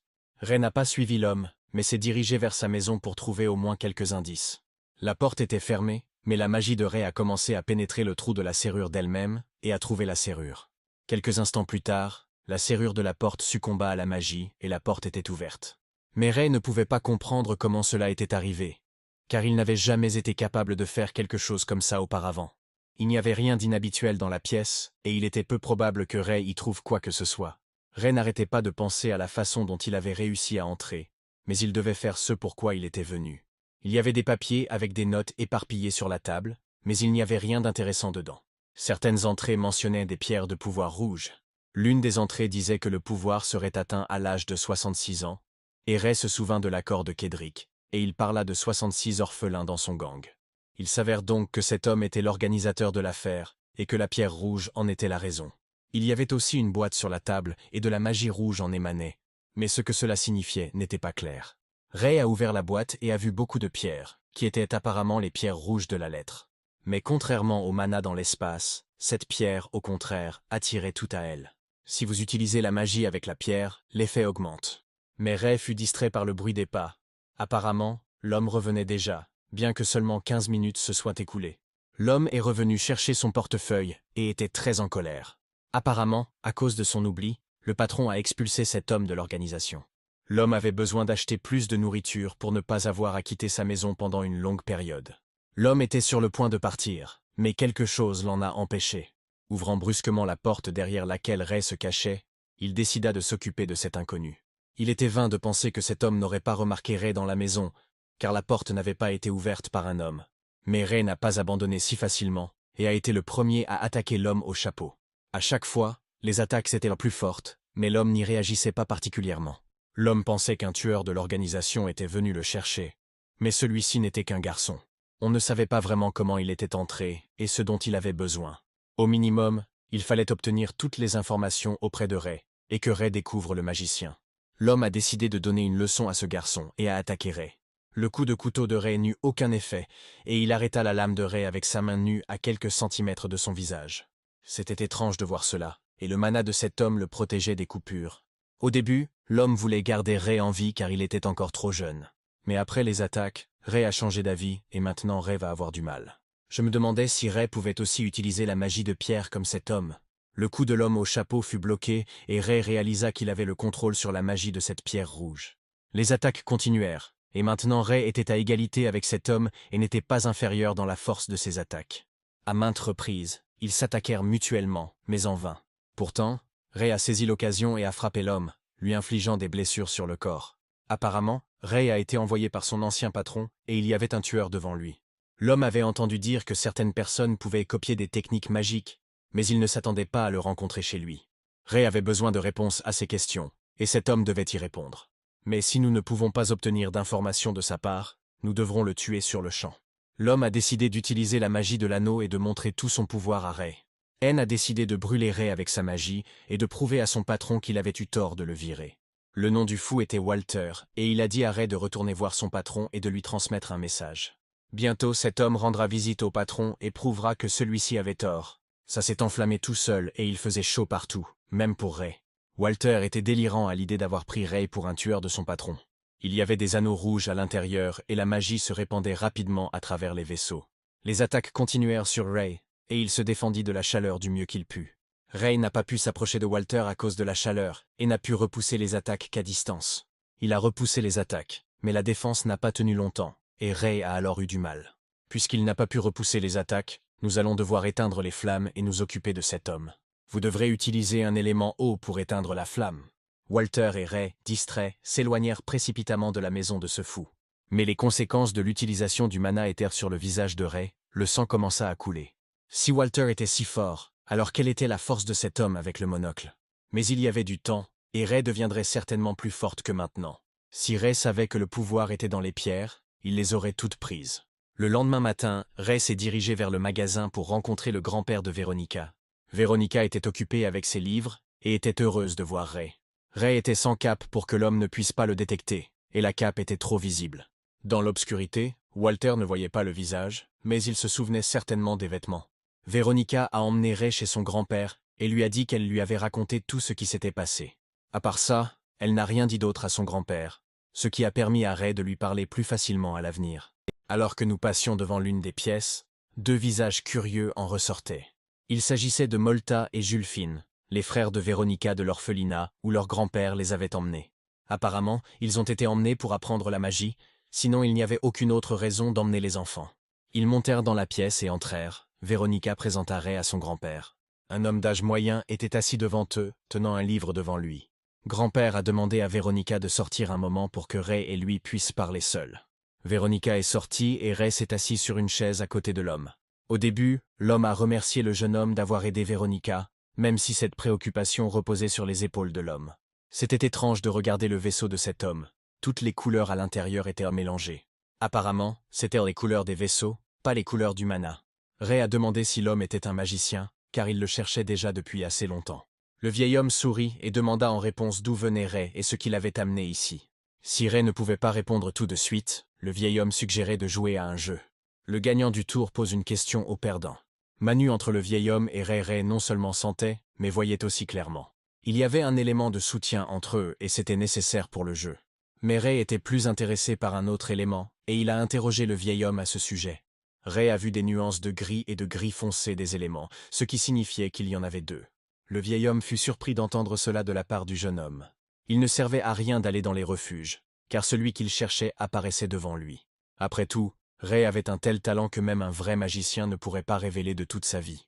Ray a posé des questions sur le deuxième élément, mais le vieil homme a répondu qu'il ne le dirait que s'il gagnait la manche. Le jeu consistait à tirer une sphère composée de deux éléments. Il fallait tirer la sphère dans ses mains. Le vieil homme jouait souvent à ce jeu avec Véronique. Ray a accepté le jeu, même s'il n'a pas été capable de vaincre un magicien qualifié, mais ce n'était pas impossible. En un instant, la sphère était entre les mains du vieil homme, et Ray n'eut même pas le temps de réagir. Le vieil homme était en effet fort et rapide. Ray aurait dû trouver quelque chose pour le jeu, sinon il n'aurait obtenu aucune information. La première question du vieil homme concernait l'endroit où Ray avait étudié la magie, à laquelle la réponse fut qu'il l'avait étudiée par lui-même. Le vieil homme fut surpris par cette réponse, mais le jeu continua. Eh bien, Ray n'avait pas d'autre choix que de continuer la bataille pour l'information. Et dans cette manche, le vieil homme a gagné, et Ray a perdu. Il semble que je vais devoir changer de méthode pour obtenir des informations du vieil homme. Le jeu a continué, mais Ray avait sa propre stratégie de combat. En un instant, la nouvelle tactique a porté ses fruits. Ray se retrouva à tenir une sphère dans ses mains, et le vieil homme en fut surpris. Ray pouvait demander tout ce qu'il voulait, le vieil homme répondait à toutes ses questions. La première question concernait ce qu'est le mana. Le mana était l'élément fondamental contenu dans la matière. Manu ne pouvait pas être pris en main, mais il se manifestait sous la forme de phénomènes naturels, par exemple des orages ou de la grêle. Mais voir le mana et l'utiliser étaient des concepts complètement différents. Le mana est la science de la connaissance de soi, comme on dit. Le mana pourrait couler vers celui qui est honnête avec lui-même. Le jeu continua, et le vieil homme voulut tirer la sphère vers lui. Mais la sphère ne quittait pas la main de Ray, comme s'il étudiait ses caractéristiques. La deuxième question concernait les anneaux à l'intérieur du corps des magiciens, et ce qu'ils signifiaient. Les anneaux servaient de récipients pour le mana que possédaient des mages. En d'autres termes, ils sont nécessaires pour stocker le mana purifié à l'intérieur du corps. Parfois, vous pouvez utiliser du mana spatial, mais l'utiliser trop souvent entraînera un empoisonnement magique. Une personne peut connaître une dépression émotionnelle et perdre instantanément le contrôle de ses émotions. Autrement dit, une personne pourrait dérailler et perdre la tête. On comprend alors pourquoi Ray n'a rien ressenti le jour de sa mort. Ses émotions étaient silencieuses, et il n'y a pas eu d'empoisonnement. Si une personne pouvait utiliser le mana de l'espace sans être empoisonnée, alors ce serait bien d'avoir une telle qualité. Mais le vieil homme n'avait jamais rencontré quelqu'un comme ça. Et s'il y avait eu un tel magicien, il serait devenu l'être le plus élevé de ce monde. En d'autres termes, l'homme deviendrait une divinité parmi la quantité infinie de mana dans le monde. Le vieil homme a demandé à Richcam s'il aimerait en devenir un à l'avenir. Mais Ray voulait sauver quelqu'un d'un côté et tuer quelqu'un de l'autre. Le vieil homme n'était pas tant surpris par le premier, mais par le deuxième désir, celui de sauver quelqu'un. Ray a également répondu par l'affirmative à la question de savoir s'il voulait apprendre la magie. Mais Ray ne comprenait pas pourquoi un si grand magicien enseignerait à un vaurien des rues. Le vieil homme n'avait besoin de rien en retour, et après le consentement de Ray, le vieil homme appela Véronica. Véronique entra dans la pièce, se justifiant en disant qu'elle n'avait rien entendu de la conversation de son grand-père. Le vieil homme a demandé si Véronica se souvenait pourquoi il les avait pris au refuge, et elle a répondu oui. Puis le vieil homme continua, et décida de raconter à tout le monde dans la pièce l'histoire de l'arc-en-ciel que Ray recherchait. Toutes les histoires sur l'arc-en-ciel ne pouvaient être transmises que des parents aux enfants. Toutes les rumeurs parlèrent de l'arc-en-ciel, mais elles n'étaient d'accord que sur une chose. Quiconque trouverait l'arc-en-ciel pourrait devenir une divinité. En d'autres termes, un être omnipotent sur la planète entière. Et ce magicien cherchait un arc-en-ciel. Maintenant on comprenait clairement pourquoi. Mais juste au moment où Véronica voulait dire quelque chose, une pierre a traversé la fenêtre et a failli la frapper. Ray a réagi rapidement, et la fille s'est endormie et a attrapé la pierre, bien qu'il se soit coupé. Les fragments n'ont touché ni la fille ni le grand-père. Ray a utilisé la magie du vent et tout s'est bien passé. Et même si Ray a menacé les gars, ils ne s'arrêteront pas tant qu'ils n'auront pas atteint leur objectif. Grand-père et Véronica ont remercié Ray pour sa dernière aide à leur famille. Véronica a reçu pour instruction de soigner les blessures de Ray après l'éclat d'obus. Véronica a commencé à pleurer, car elle était inquiète pour Ray, mais il l'a rassurée en lui disant que la blessure n'était pas grave. Ray aimait même les cicatrices, car ses cicatrices étaient une question d'honneur et lui rappelaient elle. Le vieil homme a dit que ces voleurs les dérangeaient avec leurs actions depuis un mois déjà. Il voulait depuis longtemps racheter la librairie, et apparemment cet homme a envoyé les garçons jeter des pierres sur les fenêtres de la maison. La boutique a été ouverte il y a 6 mois, et le vieil homme en était fier. Il voulait aussi enseigner la magie à tout le monde et terminer le livre. Même Véronique était heureuse de l'ouverture de la boutique. Il aimait voir les enfants et les aider avec leurs livres, mais jusqu'à ce qu'il tombe malade, Véronica a assumé toutes les responsabilités. Si le vieil homme mourait, les enfants et le magasin deviendraient des proies faciles. Dans ce cas, il fallait déménager avec les enfants et vendre la boutique. Véronique était contre la vente du magasin car la librairie était le rêve du vieil homme depuis son enfance. Véronique s'est mise à pleurer, car le monde autour d'elle était injuste et tout ne se passait pas comme prévu. Véronique ne voulait pas fermer le magasin et elle ne voulait pas perdre encore plus son grand-père. Il y avait trop de choses à porter sur les épaules fragiles d'une jeune fille. Mon grand-père souffrait d'une maladie rare du sommeil éternel, et cela a commencé il y a quelques mois. Il était incapable de bouger et ne pouvait rester éveillé que quelques heures par jour. Véronica a demandé à Ray de revenir les voir, mais seulement le matin, quand son grand-père ne dormait pas, et il a accepté. Avant de partir, Véronica a donné le manteau à Ray. Avant de partir, il a promis à la fille que tout irait bien. Lorsqu'il est sorti, il n'a entendu qu'un merci de la part de la fille, et s'est éloigné. La première chose à faire était de trouver ces adolescents qui dérangèrent le magasin. Cette 8e rue appartenait à Jeffer, et il fallait chercher les gars là-bas. Il pleuvait à nouveau noir dehors, et apparemment tout le monde se cachait dans des abris. Mais cela valait la peine de trouver Philippe, et il pourrait aider à retrouver Jeffer. Après avoir couru un peu, Ray a remarqué les gars du gang de Kedrick, et ils n'étaient pas loin d'une rue étrange. Ray a décidé de vérifier ce qui se passait, et à qui Kedrick avait affaire à l'intérieur de sa cachette. À l'intérieur se trouvait Kedrick et, curieusement, Philippe. Kedrick a battu Philippe et a voulu obtenir des informations de sa part, mais il n'avait aucun contrôle sur ses actions. Au moment où Kedrick voulait frapper à nouveau Philippe, Ray est entré. Kedrick fut surpris de voir Ray là, et lui demanda pourquoi il avait besoin de ce gars. Dans le coin était assis un Philippe battu et inconscient, et Kedrick se moquait de lui. Et même s'il n'était pas obligé d'être loyal envers Philippe, pour Ray, rembourser la dette était primordial. En tout cas, il ne permettra pas que Philippe soit tué par Kedrick. Kendrick a immédiatement pensé que Ray était impatient de se battre avec Kedrick, mais il l'a rassuré. Kedrick semblait être devenu plus fort sans enlever sa bague, mais Ray n'était pas là pour se battre. Philippe, Kedrick et Rhea recherchaient la même offre. Philippe a toujours cherché à rejoindre les forts et à être sous leur protection. Mais Kedrick n'aimait pas trop ce genre de quartier. Il a attaqué Philippe, mais Ray a réussi à attraper Philippe et à sauter sur le côté. Kedrick était en colère et a continué à attaquer Ray et Philippe. Mais l'attaque de Kedrick a été facilement stoppée par Ray, évitant ainsi toute blessure à lui-même ou à Philippe. Ray ne comprenait pas pourquoi Kedrick battait Philippe et ce qu'il voulait de lui. Kedrick ne pouvait contenir sa colère en regardant des faibles comme Philippe et en se souvenant de lui-même. Non seulement il ne les haïssait pas, mais dans une certaine mesure, il les méprisait. Ray n'aurait pas dû s'impliquer dans sa dispute avec Philippe, mais Ray ne le pensait pas. Kedrick a prévenu que Ray pourrait devenir la marionnette et le punching ball de Philippe. Il était possible d'utiliser la magie avec les pierres rouges, mais Ray ne connaissait pas les conséquences de son utilisation. L'exemple de punition publique aurait pu être choisi non pas chez Philippe, mais chez Ray. Kedrick allait tuer Philippe, mais cela ne servait à rien de le faire sans témoin. Il serait plus rentable de tuer ou de frapper en public, et Kedrick était d'accord avec cela. L'idée n'était pas mauvaise, et Kedrick a décidé d'écouter Ray. Et puisqu'il allait tuer Philippe, pourquoi ne pas le faire le jour de leur duel? Mais si Philippe s'enfuit, ou si Ray le laisse partir, alors Ray prendra sa place. Kedrick partit et Ray se précipita vers Philippe, mais en vain, il était inconscient. L'état de Philippe était pire que ce à quoi Ray s'attendait, et il a dû porter Philippe sur son dos jusqu'à l'hôtel. Le concierge de l'hôtel était en colère que quelqu'un soit venu par une nuit aussi pluvieuse. Mais quand il ouvrit la porte et vit Philippe et Ray, il changea immédiatement de ton et se précipita pour aider Ray. Quelque temps plus tard, l'assistant de Philippe est sorti de l'hôpital au 2e étage et a signalé qu'il avait repris connaissance. Philippe avait l'air plutôt bien comparé à l'état dans lequel Ray l'avait amené. Ray a demandé ce qu'il faisait à cet endroit et pourquoi Kedrick avait attaqué Philippe. Philippe surveillait les rues de Kedrick afin que si Ray gagnait, il puisse y envoyer ses fils travailler. Parfois, vous pouvez risquer votre vie pour gagner de l'argent. C'était étrange d'entendre cela de la part de Philippe, mais le récipient à l'intérieur parlait de son honnêteté. Apparemment, il connaissait Kedrick depuis longtemps, car Ray l'a immédiatement identifié. Dans leur lointaine enfance, Kedrick et Philippe étaient amis.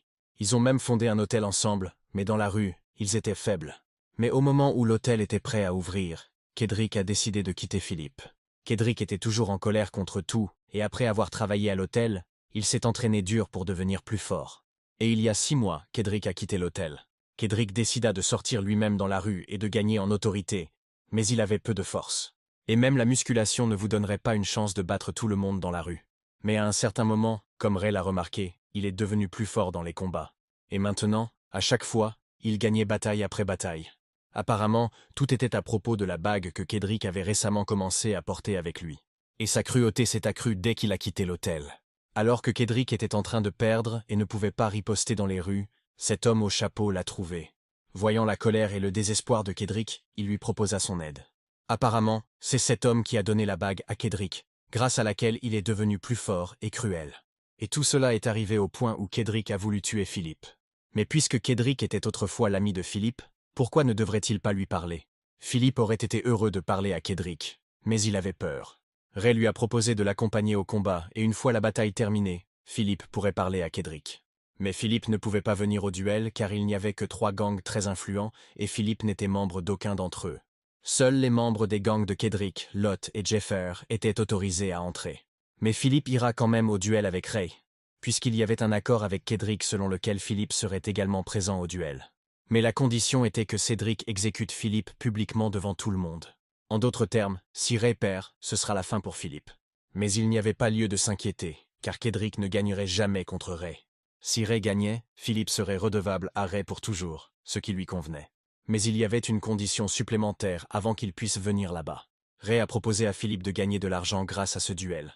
En d'autres termes, Ray a proposé à Philippe de gagner beaucoup d'argent grâce à la bataille. Et comme il y aura des bandes de 3 dirigeants influents là-bas, le capital sera considérable. Mais pourront-ils partir après la bataille, car ils peuvent tout simplement être battus? Mais Ray a rassuré Philippe en lui disant que le reste ne serait pas un problème à gérer. Philippe réfléchit un instant à l'offre de Ray. 1 minute plus tard, il a proposé de signer un contrat pour finaliser l'accord pour le duel. 2 jours plus tard, tout était prêt pour que le duel commence.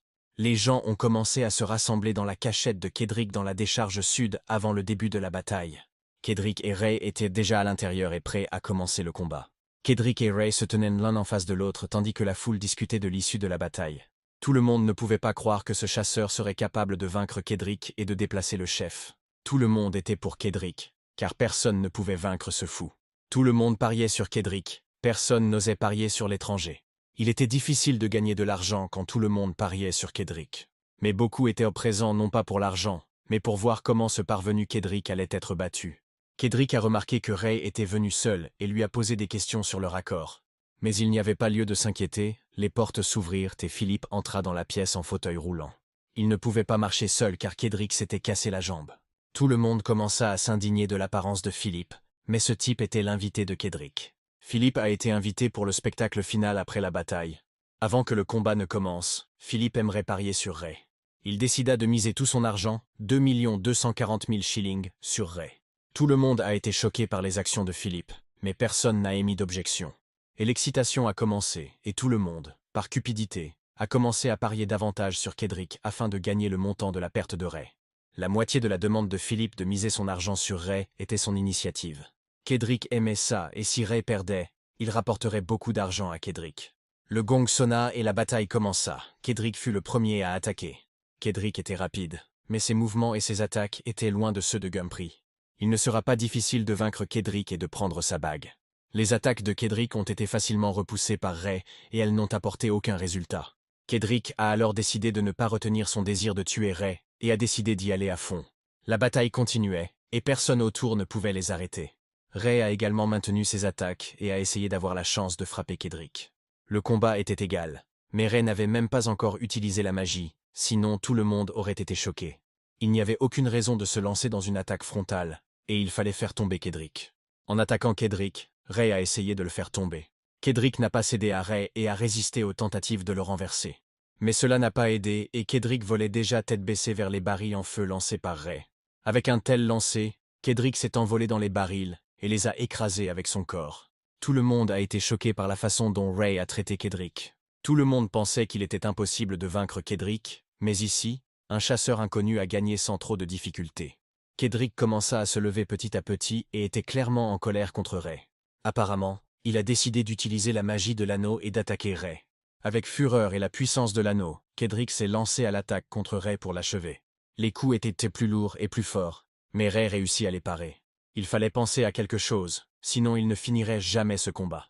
Les attaques magiques étaient repoussées par une barrière protectrice, mais cela ne suffisait pas. Il décide alors d'utiliser la technique de Niels, qui le lui avait enseignée plus tôt dans son enfance. J'ai dû utiliser la prise pour repousser l'attaque et prendre l'anneau de Kedrick. Il a attrapé le corps de Kedrick et a commencé à l'étrangler pour qu'il se rende et accepte la défaite. Kedrick ne voulait abandonner sous aucun prétexte et a demandé à le laisser partir. Apparemment, le pouvoir de l'anneau lui a donné de la force et il a continué à résister. De cette façon, il ne pourrait que se faire du mal et la bague devrait lui être retirée. Ray, sans réfléchir à deux fois, renversa Kedrick et lui prit l'anneau, et maintenant Kedrick n'avait plus la même force qu'avant. Kedrick a perdu et ne s'est jamais relevé. Alors, Ray a gagné et maintenant il est le nouveau chef du gang. Ray a pris l'argent du collectionneur et l'a donné à Philippe. Derrière lui, Kedrick se leva et refusa d'abandonner à tout prix. Des paroles blessantes et des ordures ont été lancées contre Kedrick, car à cause de lui, quelqu'un a perdu son argent. Kedrick était en colère et a décidé de brûler tout le monde autour de lui. Il était inarrêtable et a décidé de se brûler lui-même et tous ceux qui l'entouraient. L'ensemble du bâtiment était désormais en feu et les membres du gang se sont précipités vers la sortie. Seuls Ray, Kedrick et Philippe sont restés au centre de l'arène. Kedrick voulait faire autre chose, mais ses forces étaient épuisées. Maintenant, il fallait réfléchir à la façon de sortir d'ici sans brûler. Il n'était pas possible de sauver Kedrick, sinon tous les trois seraient morts brûlés vifs. Philippe a essayé de soulever Kedrick, mais n'a pas réussi à y parvenir. De plus, transporter Kedrick en fauteuil roulant n'était pas non plus une option. Ray ne comprenait pas pourquoi il aidait Kedrick, qui avait tenté de tuer Philippe quelques jours auparavant. Ray a aidé Kedrick à s'asseoir sur la chaise, mais ce qu'il fallait faire ensuite n'était pas clair. Philippe a décidé de se sacrifier et a dit à Ray et Kedrick de partir et qu'il resterait. Ray ne comprenait pas pourquoi il risquerait sa vie pour celle des autres. Et la raison de tout cela était que Kedrick était l'ami de Ray et voulait le protéger. Le concept d'ami était étranger à Ray, mais il se souvenait comment les enfants sous le pont l'appelaient ainsi, et Niels aussi. C'est juste que Ray n'a jamais été l'ami de personne et n'est pas allé à la rencontre des autres. Pour lui, ils n'étaient que des connaissances. Et même les efforts de Ray n'ont abouti à rien, apparemment, il ne pouvait appeler personne un ami. Alors ça valait la peine de faire quelque chose et de sortir de cet endroit. Ray a enlevé son pull et a commencé à le déchirer en morceaux, donnant le tissu à Philippe et Kedrick. Il était nécessaire de se protéger de la fumée, et le tissu aiderait très bien à cela. Il fallait attacher un tissu autour de la bouche pour éviter l'étouffement par la fumée. Ray pourrait créer une barrière d'eau et les aider à sortir, mais la magie demande beaucoup de force et ce n'était pas le moment. Il n'y avait pas de temps pour les questions de Philippe, et il a dû répondre à celles de Ray. Il a demandé ce que signifiait un ami pour Philippe. Pour Ray, un ami signifiait quelqu'un qu'il connaissait depuis un certain temps. Philippe a eu ce sentiment depuis qu'il a rencontré Ray. Pour Philippe, être ami signifiait apporter une aide gratuite à quelqu'un et recevoir la même chose en retour. C'est exactement ce à quoi devrait ressembler un ami, selon Philippe. Et Philippe n'éprouvait aucun regret envers Kedrick et était obligé de l'aider. Des poutres tombèrent sur eux, et personne n'avait plus aucune chance de survivre. Se souvenant de ses amis enfants sous le pont, Ray utilisa la magie et tint les poutres pour qu'elles ne tombent pas sur eux. La magie du vent a aidé à éviter la mort, mais n'a pas pu le faire pendant longtemps. Apparemment, il aurait pu y avoir des conséquences à son utilisation, mais il n'y avait pas le choix. Ray ne pouvait même pas penser que cela l'aidait, mais le faisceau s'arrêta au-dessus d'eux. En levant simplement la main, Ray a réussi à les sauver tous les trois et maintenant il devait s'occuper de la jambe de Philippe. Alors qu'ils étaient sous la barrière protectrice, le feu ne pouvait pas les atteindre. En utilisant la magie de guérison, Ray a guéri sa jambe, ce qui en fait désormais un problème moins grave. Mais Philippe n'en croyait pas ses yeux, car sa jambe cassée aurait mis encore quelques semaines à guérir. Maintenant, nous devions réfléchir à la manière de sortir de cet endroit. Philippe avait désormais une dette envers Ray et travaillerait pour lui à l'avenir. Il était maintenant temps d'élaborer un plan pour sortir de tout cela. Il fallait attendre que tout brûle et sortir. Kedrick était toujours inconscient et ne représentait plus une menace. Dehors se tenaient les hommes de Kedrick, regardant leur abri brûlé. Jeffer et Lot ne veulent pas indemniser Kedrick pour les dégâts et commencent à s'éloigner. L'un des confidents de Philippe s'est maudit d'avoir laissé Philippe avec une jambe cassée. Un instant plus tard, le trio apparut dans le couloir, sain et sauf. Ray marcha en premier, suivi de Philippe et Kedrick en fauteuil roulant. Personne ne pouvait croire qu'ils sortiraient vivants de cet incendie. Les gens de Kedrick étaient là aussi, et personne ne savait ce qu'ils faisaient. Ray a suggéré qu'ils l'attaquent tous en même temps, il n'avait peur de rien. Mais personne n'allait se battre avec Ray, car Kedrick avait perdu, et Ray était désormais le leader. Tout le monde suivit Ray et Philippe et se dirigea vers l'hôtel. Là, les hommes de Philippe regardèrent la grande foule autour de l'hôtel et ne comprirent pas ce que cela signifiait. Les hommes de Kedrick ont reçu l'ordre d'attendre dehors pendant que Ray était à l'hôtel. Avant d'entrer, Philippe a demandé à Chris de les suivre. Mais Chris n'a pas pu entrer dans l'hôtel après s'être enfui pour rejoindre le gang de Kedrick. Tout allait bien et Philippe n'était pas en colère contre Chris et l'a invité à entrer avec eux. Philippe regarda Ray et lui demanda s'il serait contre Chris. Ray s'en fichait car l'hôtel appartenait à Philippe. Les gens de Kedrick ne comprenaient pas qui était le propriétaire de l'hôtel et pourquoi Chris avait été emmené avec eux. Dès leur entrée, ils furent entourés par les hommes de Philippe qui leur posèrent des questions. Mais avant tout, il fallait s'occuper des blessés. Philippe ne pouvait pas soulever Kedrick et l'infirmerie était au 2e étage, et Ray l'a aidé à porter Kedrick. Ray et Philippe étaient assis à côté de Kedrick, parlant du duel. Avant de poursuivre la conversation, il valait la peine de régler la question de l'argent. Ray a rapidement déterminé la part de Philippe et a voulu demander quelque chose en retour. Ray avait besoin de trouver bientôt une nouvelle cachette pour son gang et a demandé à Philippe de l'aider. Mais Philippe a refusé de prendre l'argent de Ray. Ray a mal calculé sa part et tout ce qui s'est passé pendant le duel et après, c'est grâce à Ray. Ray ne comprenait pas ce que Philippe voulait de lui et pourquoi il n'acceptait pas d'argent de sa part. Apparemment, Philippe était inquiet pour Ray et cela était évident à partir du récipient à l'intérieur. Mais Philippe ne s'inquiétait pas pour Ray, car il était le combattant le plus fort de ce secteur. Philippe a renoncé à l'argent pour l'investir dans Ray afin qu'il puisse reprendre l'activité hôtelière. Pendant qu'il parlait, les gens de Lot et Jeffer se sont rassemblés dehors et Chris a rapporté cela. Comme Ray et Philippe avaient tout l'argent des paris, les deux gangs restants décidèrent de le prendre pour eux-mêmes. Mais ce n'était pas une nouvelle, Ray savait qu'ils étaient suivis. Il a attendu qu'ils l'appellent tous et a décidé de s'occuper de 2 gangs à la fois.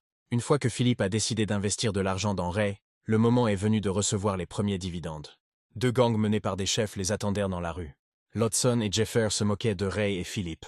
De nombreuses personnes ont été blessées par l'incendie, et les garçons ont décidé que Ray et Philippe l'avaient provoqué. Ils voulaient récupérer l'argent et partir, mais Ray a vu clair dans leurs mensonges.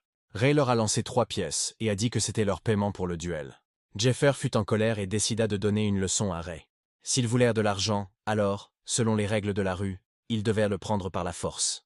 Eh bien, ce genre d'organisation de combat convenait aux chefs de gang. Lodson et Jeffer se préparèrent à se battre, et Ray ordonna à Philippe de se cacher à l'intérieur de l'hôtel. Après avoir saisi les armes, ils se sont lancés à l'attaque contre Ray et ont voulu l'achever le plus rapidement possible. Mais comme le corps n'était pas dans le meilleur état, il était temps d'utiliser la magie. Ray s'est occupé de ces deux-là en un rien de temps, même en considérant qu'ils avaient des armes. Après avoir cloué ses dirigeants au sol, Ray a décidé de mettre également un terme au gang. Toute la foule a regardé la bataille et n'a pas interféré dans le combat. Ray ne comprenait pas ce que tout le monde attendait et ordonna à tout le monde de l'attaquer en même temps. Et toute la foule se précipita pour attaquer Ray. Mais ce fut en vain et en un instant ils se dispersèrent dans toutes les directions.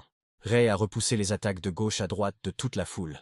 Même seul, Ray pourrait gérer tous les membres du gang, mais il pourrait avoir besoin d'aide. Kedrick n'était ni aimé ni craint dans le gang, mais maintenant Ray est devenu le chef. Cependant, la foule des assaillants s'est dispersée et s'est précipitée à l'intérieur de l'hôtel. Ray a crié au gang de Kedrick d'empêcher la foule d'entrer. Certains n'ont pas compris l'ordre, mais les autres se sont précipités pour l'exécuter. Ray a ordonné que la porte soit bloquée et que personne ne puisse entrer. Mais soudain, un bélier apparut parmi la foule et il fallut les arrêter immédiatement. Mais leur attaque a été instantanément stoppée par Ray, utilisant la magie. Il venait de se trouver derrière la foule, mais maintenant il se tenait devant eux et résistait à l'assaut du bélier. Ray a balancé le tuyau et toute la foule s'est envolée en arrière. Il a repoussé l'attaque de la foule et a arrêté le bélier. Philippe n'en croyait pas ses yeux. Cependant, ils ont réussi à arrêter les attaques et la foule ne voulait plus attaquer Ray. Ray a vaincu les gangs de Lot et Jeffer et est maintenant le chef du gang de Kedrick. La foule a applaudi et loué Ray pour sa force et sa puissance. Philippe courut vers Ray, mais n'arriva pas à temps. Ray tomba au sol et ne se releva pas. Ray avait dépensé ses dernières forces dans la bataille, et maintenant, il ne pouvait plus bouger seul. Philippe et plusieurs de ses camarades coururent vers Ray. Ray était inconscient, et est entré dans son subconscient, et n'a pas compris ce qu'il faisait dedans. Il avait l'impression d'être dans une sorte de rêve, et avait du mal à comprendre ce que tout cela signifiait. Le monde entier était blanc autour de lui, avec des silhouettes noires. Mais la lumière d'en haut donnait un étrange sentiment de confiance. Mais cette lumière était-elle blanche, ou est-ce simplement ce qu'elle semblait être à Ray? En un instant, tout autour a changé et est devenu coloré. Apparemment, c'était l'effet arc-en-ciel. Ray s'est réveillé et n'a pas compris de quel genre de vision il s'agissait et pourquoi il en avait besoin. Il s'est levé de son lit et n'a pas immédiatement réalisé qu'il se trouvait dans l'unité médicale de l'hôtel. Il ne comprenait pas ce que tout cela signifiait et pourquoi il se trouvait dans un service hospitalier. Il a été accueilli par 2 personnes à la porte, et on lui a demandé comment elles pouvaient l'aider. Ray a décidé de faire une petite promenade et a décidé de n'emmener personne avec lui.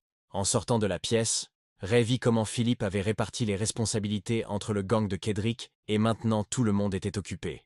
Le gang était impatient d'aider les hommes de Philippe dans leurs affaires. Ils ont travaillé dur pour trouver du travail et ont essayé d'aider dans les travaux. Les tâches étaient variées et allèrent de la simple livraison de marchandises dans un magasin à l'aide au déchargement de marchandises dans un entrepôt. Mais ils étaient tous un peu jaloux les uns des autres, mais Ray s'en fichait. Tout le monde dans l'hôtel l'a vu et l'a entouré de questions, ne le laissant pas passer. Il y avait beaucoup de questions, et Ray n'a pas immédiatement entendu le bruit derrière lui. Kedrick s'est précipité avec un scalpel et a attaqué Ray.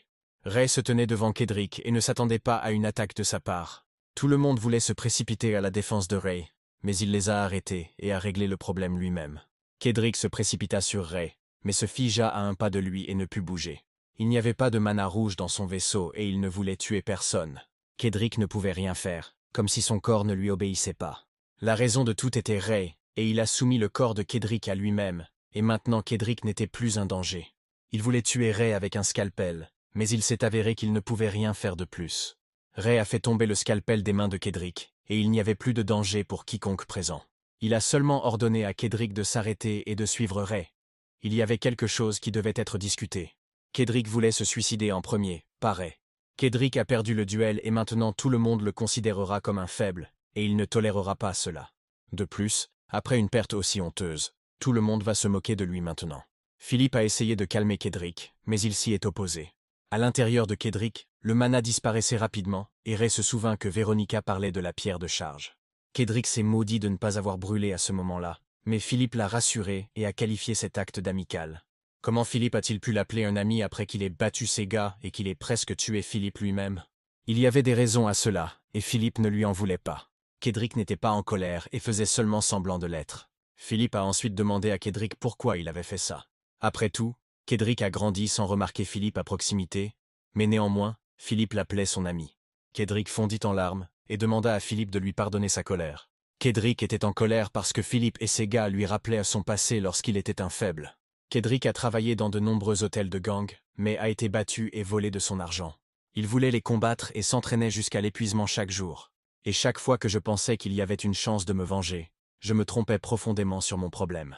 Dans un moment de désespoir, il rencontra un homme avec un chapeau et lui proposa de l'aider. Il lui a donné la bague en échange de l'aide que Kedrick lui avait promise. L'anneau était censé guérir ses blessures et l'aider à vaincre tous ceux qui se trouvaient sur son chemin. La condition était de rassembler environ 66 hommes forts et en bonne santé, et la récompense serait alors plus substantielle. Kedrick accepta sans hésiter et rêva de devenir le chef du gang. Tout d'abord, Ray a montré de la magie et a expliqué pourquoi Kedrick est soudainement devenu si fort. La magie était à blâmer.